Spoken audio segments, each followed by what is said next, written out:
Hello, dear friends. This is José Luis Gomez, your music director of your Tucson Symphony Orchestra. Welcome to a very, very special TSO Dialogues episode. This one, I think it's very, very special because we're going to be talking about one of the side of the TSO that I really like, which is the side of education, and especially when it comes to our very, very unique Young Composers Project. Many of you know it, and many of you are being at our readings that are very exciting. But this is an opportunity to learn more about the Young Composers Project of the Tucson Symphony Orchestra, and who could be our better guide than our composer in residence, Dan Coleman, which is joining us today. Hello, Dan. How are you? I'm great. How are you? I'm doing very fine. It's really great to see you. As many of you know, Dan is an amazing and accomplished composer that has been connected to the TSO for many years. I was very excited to conduct one of his pieces that he kindly dedicated to me, and it was a gift to me and the orchestra in the last season during the Beethoven cycle, especially with the Beethoven second and eighth. I remember it was a fantastic short piece that opened the concert, so it's great to always talk to Dan, a fantastic composer. Dan, I said that you've been connected with us for many years, but can you tell us briefly when the connection between Dan Coleman and the TSO started? I first met George Hansen, the one of our your former your predecessor in the music director position back in the early 2000s, and he and I had already had some colleagues in common, so we were able to get to know each other quickly when I first arrived in Tucson, and he was very kind to program some works of mine back then. And then in the early 2000s, I think it was 2001, we received a grant. The Tucson Symphony received a grant from an organization that back then was called Meet the Composer. And they were a grant-making foundation in New York that was looking to pair composers up with orchestras and fund that position so that composers had an opportunity not only to write new works for orchestra and develop a relationship with the musicians in the symphony, but also composers could become part of the educational mission of the orchestra. So back then, when we were fortunate enough to get that award from Meet the Composer, I really spent a year not only writing a new work or two for the symphony, but also engaging with the Young Composers Project as it existed back then. It was already in a very full bloom early on, and I was amazed. Really, it was a great context to jump right into and feel like I could make a difference. Absolutely. Oh, that's fantastic. And now that you mention it, so when you look at it, I mean, you've seen how it grown, how it has been growing, during the years. What will be that part that you think it's your favorite? Because I personally think one of the things that strikes me the most of the Young Composers Project is when you see the faces of the kids listening to the work for the first time. I have met them during the working sessions, when they start to present the works, and I assisted a couple of the classes. But then when they're there and the orchestra is playing, and you immediately, we played the piece once, and then I turn back to them where they're sitting in the desk with the tutor, and I asked them, so what do you think? And you see in their faces that impression that is impossible to describe, of happiness, of surprise, or something that they're listening to their music live for the first time. So that's my favorite part. What would be yours?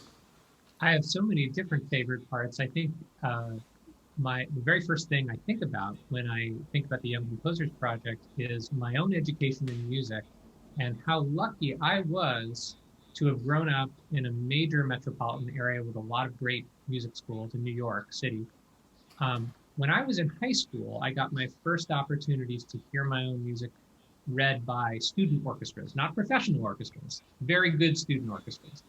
Um, and I thought that experience, and I still do, I think that experience is extremely rare for young people to have. So the fact that we have this here in Tucson, where there isn't that large population of professional musicians and music schools, but we just have, a few critical organizations that present music and teach music, and that we're affording this opportunity to the kids. That's just a miracle. It's fantastic that we've been able to do that for so long. And another favorite part is that we start young. This isn't just a program for high school kids. The high school kids are our advanced class, but we start very young and we give the students an experience of interacting with the musicians early on. And that's so important. Just the exposure to the very advanced instrumentalists who are going to play their music, and realizing that it's not enough to just imagine music and write it down. You have to really relate to the musicians and get to know them and know what they can do. So I mean, my next question, so to say, I mean, you have answered it a little bit already, but so how much do you think this makes them change also as human beings? Because it might be that probably maybe some of them, they don't get to be a musician, a full-time musician or a professional musician, but the exposure to be able to create something. But it's not only playing the music, it's creating the music and listening to that creation. That has an impact also in them as persons, right? As human beings. Absolutely. I think the most important thing that young composers learn is the art of communication, I would call it. It's how do we take these ideas that we have as creative people and translate them into a form and communicate them into a way that not only appeals to the audience and the listeners, but to the musicians who have to perform, to have to read the music and perform it. It's very similar to a lot of other contexts that we face as adults, whether it's if we're performing artists in another field, it's sort of like being a playwright, having to understand the mindset of actors. But really, it also applies in business or in other aspects of our lives where we have to get a point across.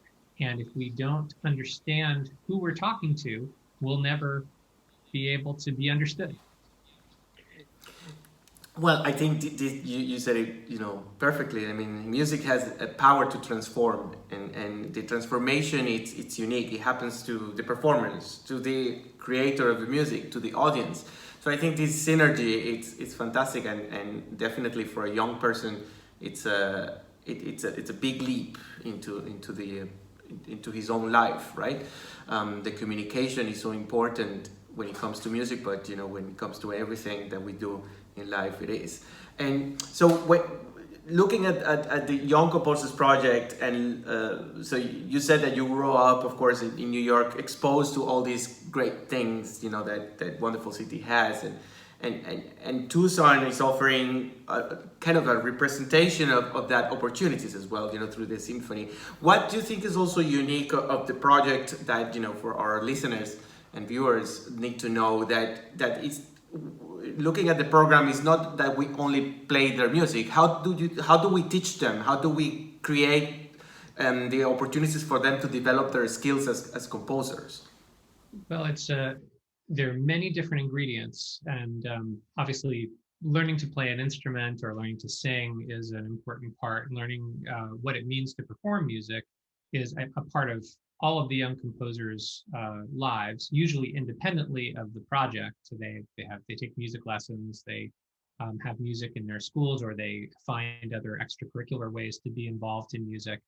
But learning what it is that orchestras do, why we have the history of an orchestra, why we have a standard repertory, and how we fit into that as creative artists, as composers, is very important. If the instrumentation, if the Tucson Symphony were the Tucson Big Band and it was, trumpets, trombones, and saxophones, we'd be having very different conversations about what the repertory is and what the students would be learning and how to engage with it. But the symphony has a particular instrumentation with a particular history, and it's part of, I think, the general education of the students beyond just music. It's really a history lesson. It's saying this is a tradition that we have in our culture, and it stretches back hundreds and hundreds of years. And how are we, who are alive and modern today, how are we going to engage with this tradition? I think it's really important for kids to have that. Yeah, and indeed, talking about the instrumentation, it is a fundamental part of a Young Composers project as well, because of the, our musicians of the orchestra in different sections, they come and they, it's not that they teach them how to write to their instruments, but they give them a lot of feedback about, certain things that maybe they write something for a string quintet, so the string quintet comes and plays, and maybe in that moment they tell them, certain aspects of the string playing that could be useful for them to then, apply it for the next composition or for the next exercise, which is something unique because obviously, if I imagine myself when you're very young, of course, I knew mostly the things of, of a string player because I'm a violinist. But when it comes to other instruments, it's always helpful, to have an expert musician of such particular instrument to tell you, what works, what doesn't work. It's not only the tessitura, but also, the some kind of techniques and certain aspects. That obviously you as a professional composer, you learn all these crafts in your, as a professional composer in your career as a composer, when you're doing your degree as a composer. But that is basically a very fundamental part of composition, right? I mean, it's not the only one, but orchestration. Tell us a little bit about it, because I always find it fascinating, because it seems very easy to say, hey, I'll write for an orchestra and that's it. But how to do that? Well, it's everything you just said made me think of a lot of experiences that I've had. The 20th century composer Paul Hindemith, who wrote the glorious Symphony Matis der Maler and many other terrific works, especially chamber pieces. He famously taught himself and also took lessons on practically every instrument in the orchestra. Supposedly, he could play every chamber work that he wrote, every sonata that he wrote. He could play each instrument well enough to basically make his way through his own pieces for that instrument, which is kind of mind-boggling that someone could play that many instruments at least passably well. And that's a very extreme example. I mean, composers don't have to learn how to play each instrument literally. But what I think a lot of people don't realize is that a lot of music that we love sounds the way that it does because of how it feels to play. For example, one thing I think a lot about is when Shostakovich was writing his string quartets, and Bartók too, they both had an idea of what the ideal violin sound was, the ideal string playing sound was of their generation, which was different than it was 50 or 100 years before that. And it's different than it is today. When someone comes out of conservatory and plays a beautiful solo violin, they're playing with a different sense of the instrument, a different sense of how you produce sound and what's beautiful than the ideal 100 years ago. And so the sound actually affects the way composers think and the way composers imagine the instrument. So it's a constant flow back and forth. And I do think very much about what it feels like to play a piece of music in every sense. And even in instruments that I don't play very well, I think about the mechanics of them. Well, that's a fantastic advice also for our young composers, to pay attention into that, to feel the instruments, when you're writing the music. They, as I said, they have an opportunity to interact with our musicians, but at the end of the day, then everything has to resound in your head, which is, for me, it's one of the most fascinating things about, what you guys do. You're creating the music in silence, but it's sounding so much, already in your own mind. Dan, I can't thank you enough for your time and for giving us these great insights about composing, but also the enthusiasm and all the great things you do for the Young Composers Project as our composer in residence. I can I want to tell everyone, all the great things that we're lining up, for the young composers next year, because we have something very exciting. I've been told that I cannot say it because we want to arrive for the right moment to tell you, but there is something that is very exciting that is going to have a lot of,